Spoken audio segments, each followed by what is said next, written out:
Hey guys, I'm Jules. Thanks for coming back for another weekly update, my cross-stitching channel, and just overall cross-stitching craziness. So if you've been watching my channel over the last week, you know that I had a finish.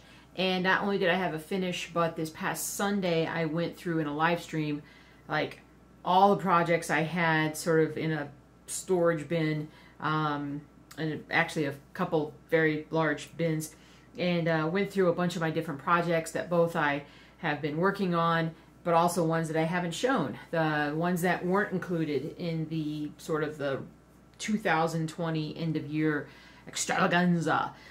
So if you like to watch WIP parades, WIP, WIP, works in progress parades, that's I think a fun video to watch. So, but let me show you my finish. And this is the first finish I've had of a full coverage project in at least a couple of years. So, but he's a scary one. This might be the last time, well, this will be the last time you see him before he gets framed. But, ladies and gentlemen, the Ripa. Ta-da! So, just so you know, if you're interested, he's on 18 count. So it's about 47,000 stitches. Only about 15 colors or so, maybe a little bit less than that. But I'm very thankful that he is finally done. And we need to go with the post-stitching cleaning and then framing and then the mailing, or whatever we'll do to get to him to my buddy that I stitched him for. So I'm super happy. I want to thank you guys, for those of you who were also in the live stream, for those last 100 stitches or so. It was so hard to do those last, like, you've been stitching on something for such a long time, those last like couple hundred stitches just seem like they take forever. So it was fun to do it on the live stream. So thank you guys for being there. What else do I have? Oh, and while we were doing the WIP parade, I came across a bunch of other finishes that I still haven't framed. So we're starting to put a pile together so that hopefully we can get all the framing done at the same time. Going to do it ourselves and see what we come up with. But let me just show you what I've got going on here, because if you guys have not been following me for a while, you can kind of see what I've done over the past couple of years in terms of finishes. The first one is probably one of the more recent finishes, and this is one that I really ought to just remove the excess of fabric and see if I can't use it to stitch something else with.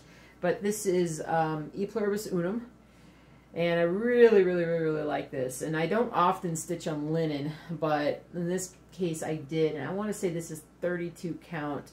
So I have quite a lot of, I got way too, well, much larger piece of fabric than I needed to.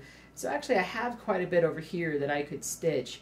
I just need to figure out what I can. So I'll have to come over and remove a chunk from the top and the side and the bottom to get it framed. But anyway, so there's that one.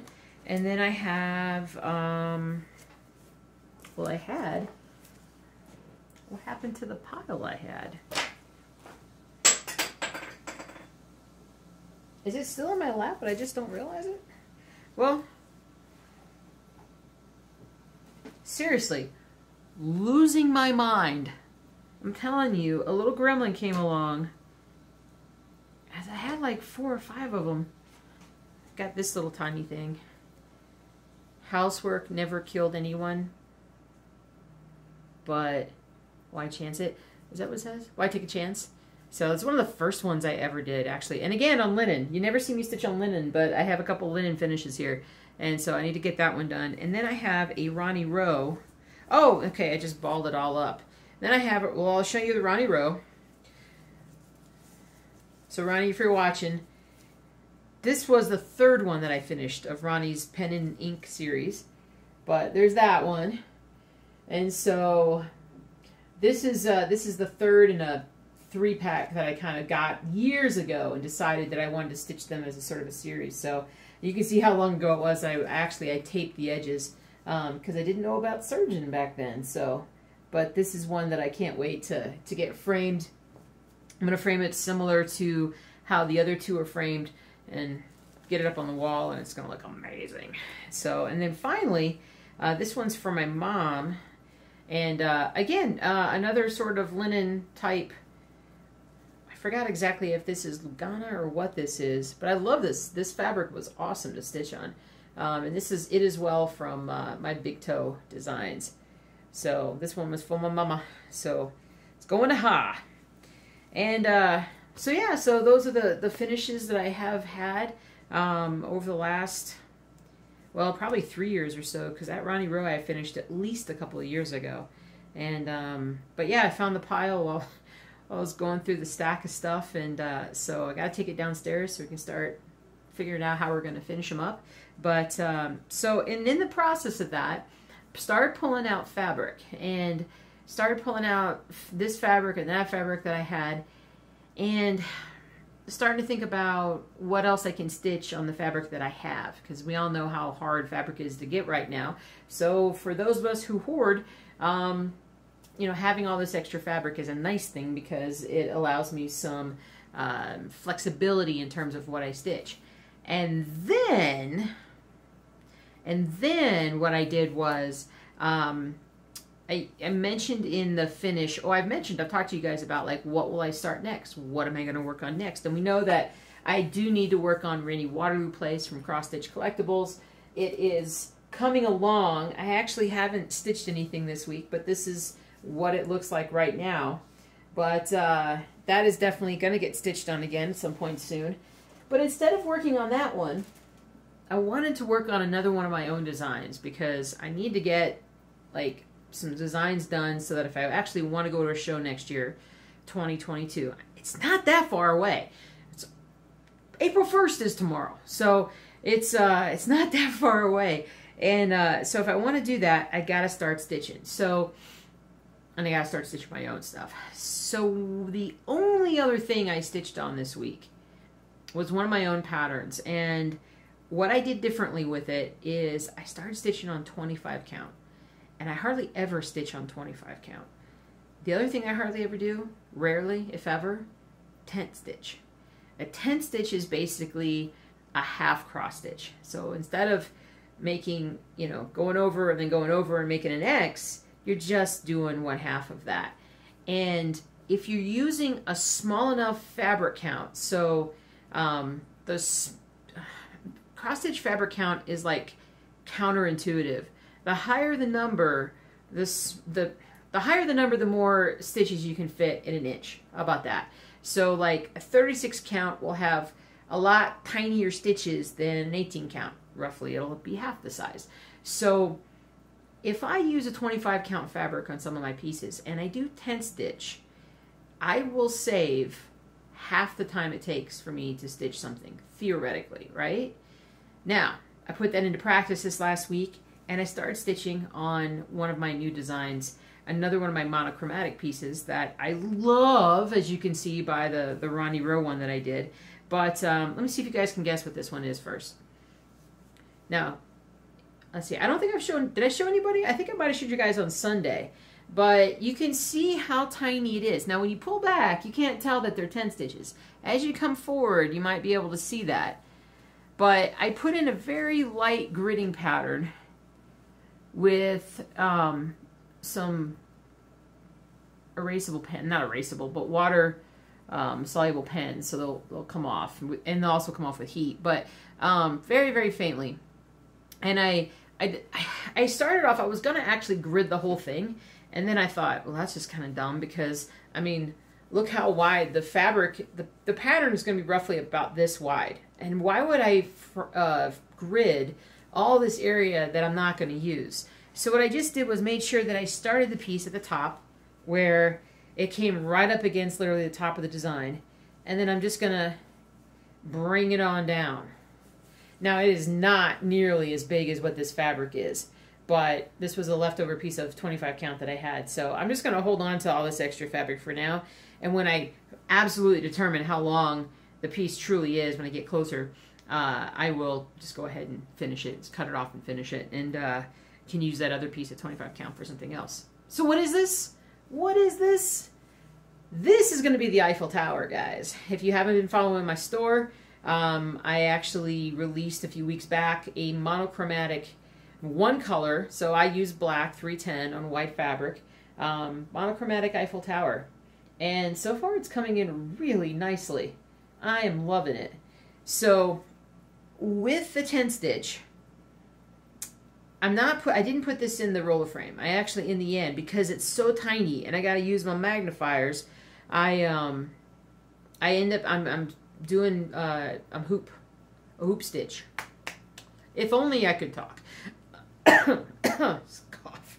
And so it's going so much faster. I am already 8% done with this piece. I've done over 1,000 stitches. I think closer to 1,500 stitches. And there's only about 13,000 stitches in this piece. So it will be one of the fastest stitches I think that I will do. And I have only stitched on it for 2 days. And I got this much done. So I'm really excited to get going. But once I started doing this, I'm like, oh man, I need to redo. Do I need to redo everything else? So because I need to get my projects done, I think I'm going to start doing things in half stitch / 10 stitch. And one of those things, I did say redo. I'm going to start over on Empire State Workers. So, and I know some of you are like, no, but I'm not that far along in it. I'm only about 3-4% into it.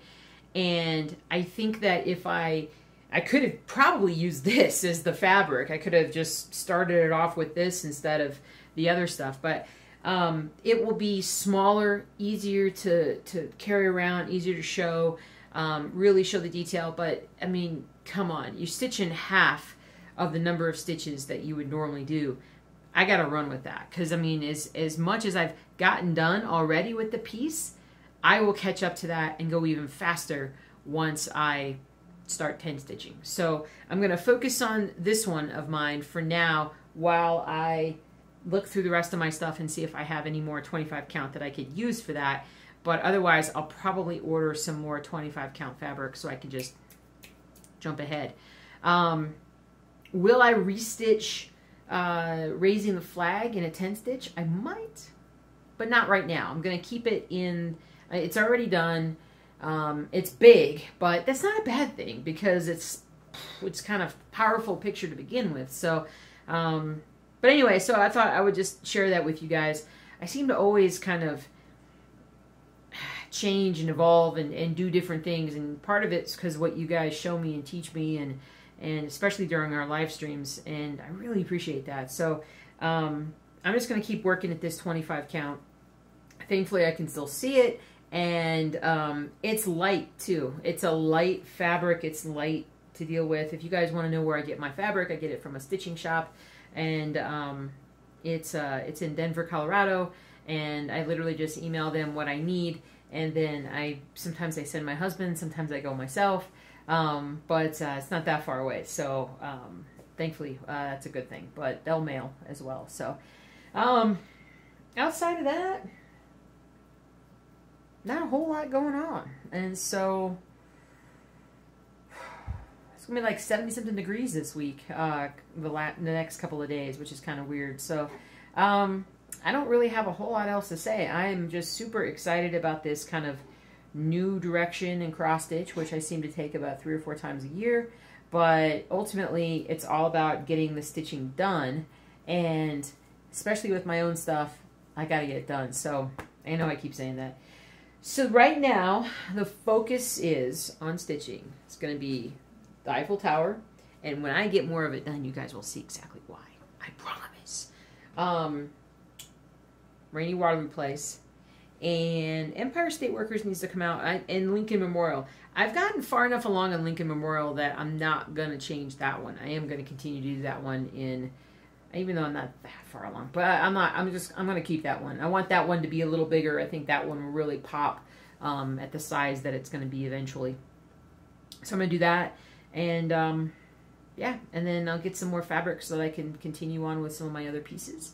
But we'll see how far along I can get an Eiffel Tower with some dedicated stitching, which I'm going to do again tonight. And we'll see how far along we get. If you guys want to join us tomorrow, we're going to be streaming at 10 a.m. Eastern Standard Time, America.